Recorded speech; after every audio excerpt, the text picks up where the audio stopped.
আজকে আমরা এখানে একটা কোয়েশ্চেন সলভ করব। অ্যাকচুয়ালি কোয়েশ্চেন নয়, এটা একটা সিনারিও দেওয়া আছে। দেখো বলেছে যে 31 years old patient with type 1 diabetic mellitus came to the emergency department with DKA, যেটা হচ্ছে diabetic ketoacidosis. His initial lab result shows that the CBG is 450 mg per dl, potassium 5.2 MEq per L, sodium 130 MEq per L, that is the sign of hydration. আর এখানে তোমাকে explain করতে বলেছে যে base on this case explain how would you adjust the insulin if CBG is drop and greater than 100 mg per dl in 1 hour. Outline the protocol for monitor CBG level. You added dextrose by IV.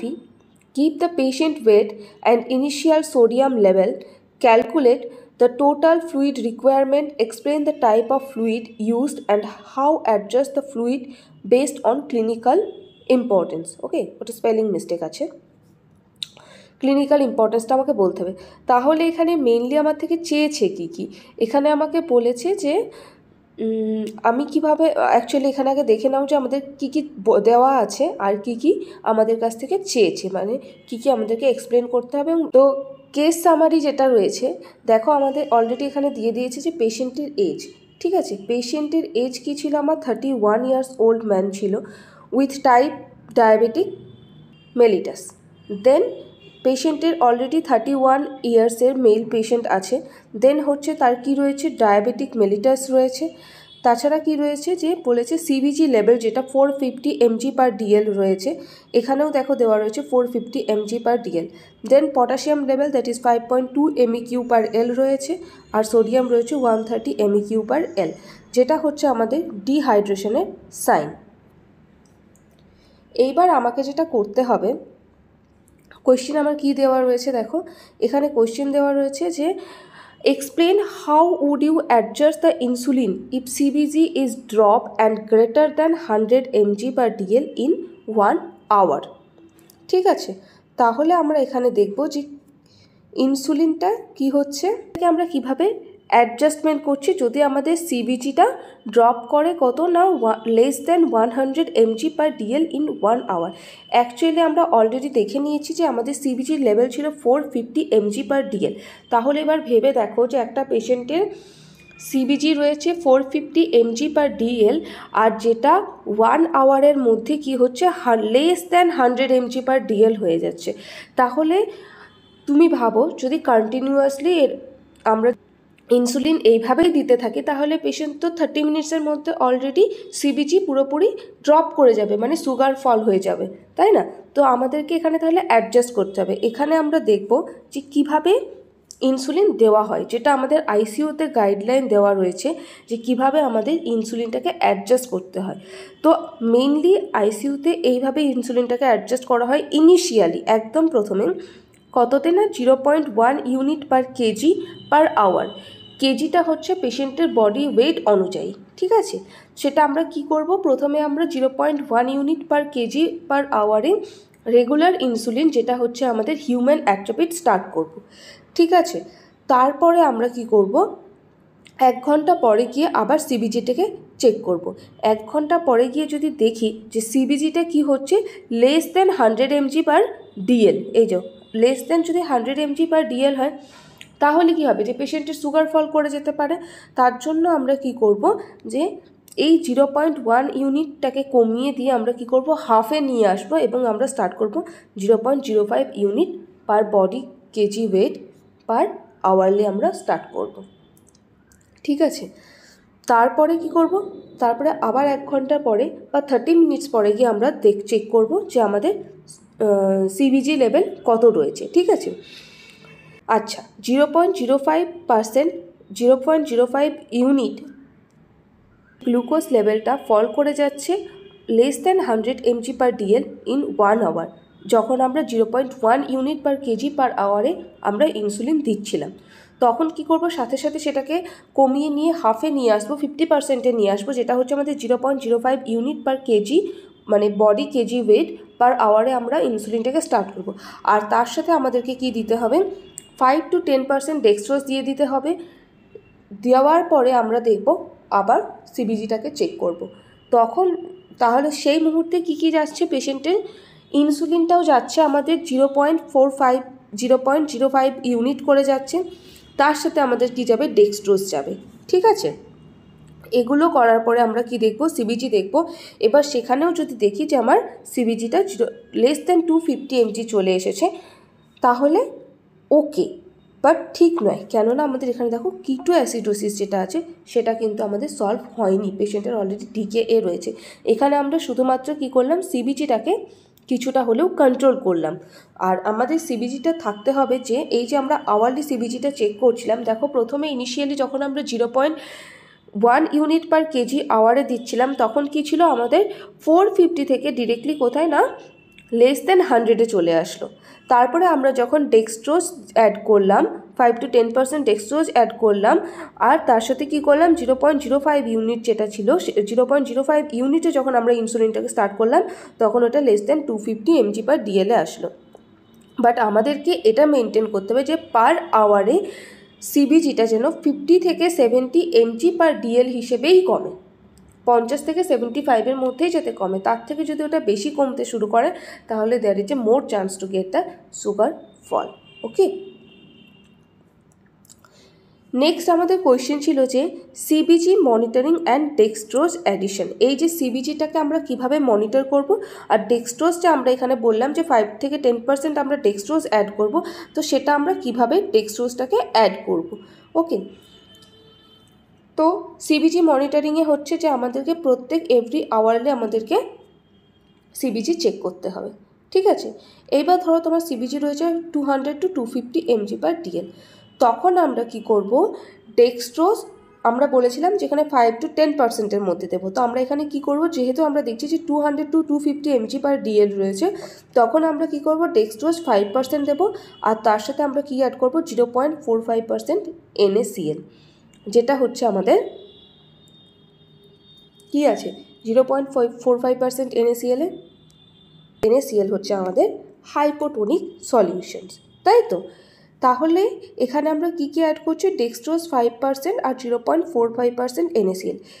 Initially এটা আমাদের isotonic solution ছিল, তারপর এটা ধীরে ধীরে কী করছে, তোমার hypotonic হয়ে যাচ্ছে। এখানে আমরা দুটো জিনিস কি করছি, ডেক্সট্রোজটা কেন দিচ্ছি, যেহেতু আমার সুগার লেভেলটাকে একটু হাই রাখতে হবে, একটু হাই মানে এটাকে নর্মালি মেনটেন করার জন্য, যাতে সিবিজিটা হঠাৎ করে আবার ড্রপ না করে যায়, তাই জন্য আমাদেরকে কি করতে হচ্ছে, ডেক্সট্রোজটা দিয়ে রাখতে হচ্ছে, আর তার সাথে সাথে আমাদের 0.45% NaClটা দেওয়া হচ্ছে, যাতে আমাদের সেলগুলো কি হয়, হাইড্রেশন মেনটেন করে। যেহেতু এটা লেস সল্টি, এটা কি হচ্ছে, ব্লাড স্ট্রিম থেকে ফ্লুইড সেলের মধ্যে ট্রান্সফার করতে পারবে।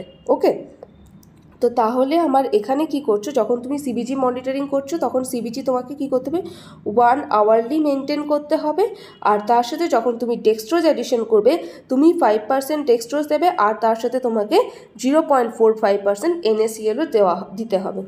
তো এটাকে আমরা একসাথে কি বলি, D5 NS, this fluid we need to administer.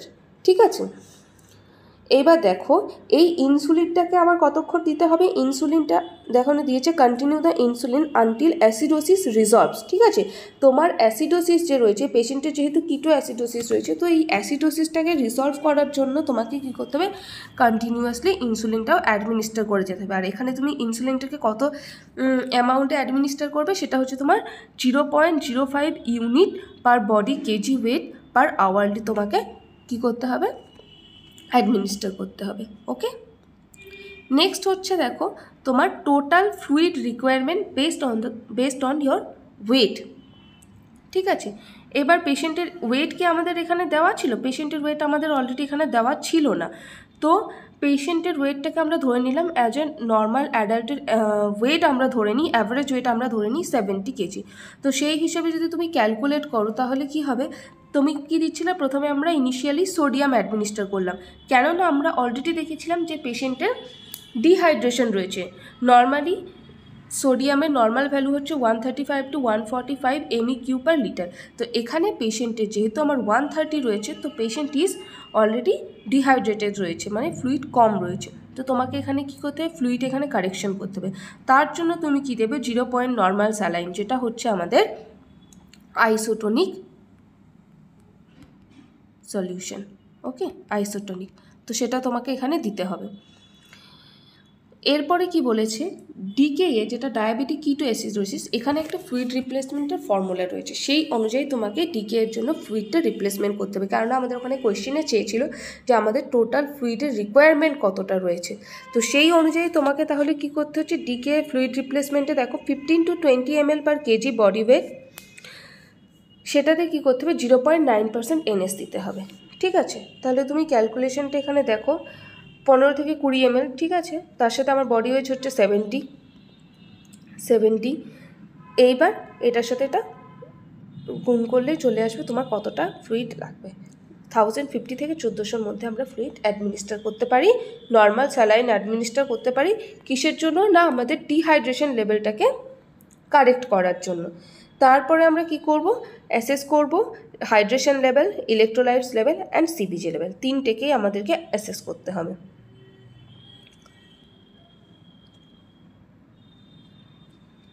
এরপরে দেখো কি বলেছে, types of fluid and adjustment. Okay, types of fluid তুমি এখানে কি ইউজ করছো, ফার্স্টে তোমাকে ইউজ করতে হবে কিসের জন্য না, ডিহাইড্রেশনটাকে কারেক্ট করার জন্য 0.9% NS, যেহেতু আমার এখানে সোডিয়াম লেভেল লো রয়েছে আর তার সাথে আমার পেশেন্ট ডিহাইড্রেশনে রয়েছে। এরপরে 2 থেকে 4 ঘন্টা পরে তুমি কি করবে, যখন দেখবে যে তোমার সোডিয়াম নর্মালাইজ হয়ে গেছে, যদি সেটা 135 MEQ/লিটার, মানে যেহেতু আমাদের নর্মাল ভ্যালু হচ্ছে 135 to 145 MEQ/লিটার, তো সেহেতু আমরা দেখছি যে এখানে 135 চলে এসেছে, তখন আমরা কি করব, shift to the 0.45% NaCl। Actually isotonic সলিউশনে যেটা হচ্ছে 0.9% নর্মাল স্যালাইন, সেটা হচ্ছে কি আমাদের হিউম্যান বডিতেও কি হয়, আইসোটনিক সলিউশন মেনটেন করা হয়। ঠিক আছে, যেমন ওখানে সল্টের পরিমাণ থাকে ব্লাডে, তো এই NaCl যেটা 0.9% সোডিয়াম ক্লোরাইড, সেখানেও কি হয়, সেম অ্যামাউন্টের ফ্লুইড সলিউশনটা মানে সল্টি সলিউশনটা মেনটেন করা হয়। আর 0.45% মানে তার চেয়ে কম, মানে ধরে নাও 100 গ্রামের মধ্যে অনলি 0.45% তোমার কি বলে সল্ট থাকছে। ঠিক আছে, মানে 100 ml এর মধ্যে 0.45 গ্রাম তোমার সল্ট মেশানো থাকছে। আর যদি নর্মাল স্যালাইন হয়, সেখানে আমার 100 ml এর মধ্যে তোমার অনলি 0.9 গ্রাম সোডিয়াম মানে হচ্ছে লবণ মেশানো থাকে।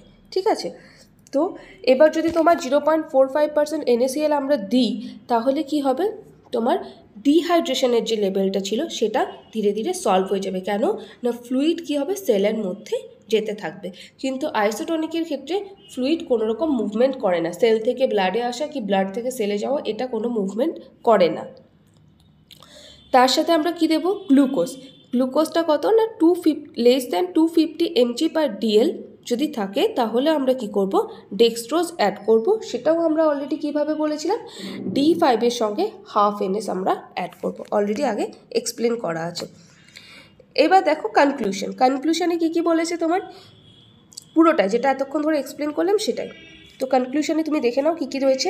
ইনিশিয়ালে আমরা ফ্লুইড দেবো ডিহাইড্রেশন কারেক্ট করার জন্য, that is our 0.9% NS, 15 to 20 ml/kg/hour দেবো। ইনসুলিন প্রথমে আমরা স্টার্ট করব 0.1 unit/kg/hour IV-তে। ওকে, ঠিক আছে, তারপরে আমরা কি করছি, সিবিজি ড্রপ যদি দেখছি যে 0.1 ইউনিট দেওয়ার পরে সিবিজিটা হঠাৎ করে less than 100 mg/dl/hour হয়ে গেল, তখন আমরা কি করব, সেটাকে কমিয়ে 0.05 unit/kg/hour দেবো। তার সঙ্গে আমরা কি করব, আমাদের IV ডেক্সট্রোজ অ্যাড করব। সেটা কত ছিল, আমরা প্রথমে বলেছিলাম 5 to 10%, কিন্তু আমরা এখানে কত দিচ্ছি, 5%। ঠিক আছে, 5% ডেক্সট্রোজ, আর তার সাথে আমরা 1/2 NS অ্যাড করব। এরপরে আমরা কি করব, আবার মনিটর করছি। দেখো সিবিজি এটাই বলেছে, এখনই যেটা বললাম যে সিবিজিটা মনিটর করব এভরি 1 আওয়ারলি। তখন কি করব, ওই ডেক্সট্রোজটা অ্যাড করছি কততে না, D5 R 1/2 NS। Okay, that's it, এটাই মেনলি রয়েছে। লাস্টে দেখো দিয়ে দিয়েছে যে fluid adjustment based on corrected sodium and clinical improvement, that is your blood pressure, urine output and the heart rate. That's all, এটুকুই রয়েছে। যদি কোনো ডাউট থাকে আবার জিজ্ঞেস করতে পারো। Thank you.